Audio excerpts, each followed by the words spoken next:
বিকেলের মাঠ মানে ছিল শিশির আওয়াজ, দৌড়ে ধুলো মাখা পা, আর কাঁচা রোদে হাসতে থাকা ছোট্ট ছোট্ট মুখগুলো। পুতুল খেলা, গুলি, কাবাডি, ক্রিকেট, লুকোচুরি, সেই সব ছিল আমাদের ডাক, আর গাছের ডাল ছুঁয়ে ছুটে যাওয়ার আনন্দ। আজকের শিশুরা জানে না কাদামাটির গন্ধ, চেনে না কাঁঠাল চাপার রং, জানে শুধু লাইক, শেয়ার আর নোটিফিকেশনের শব্দ।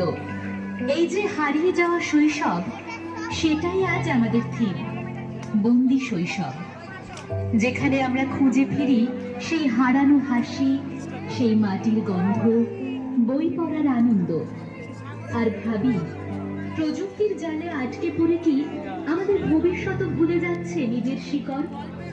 আজ বই পড়া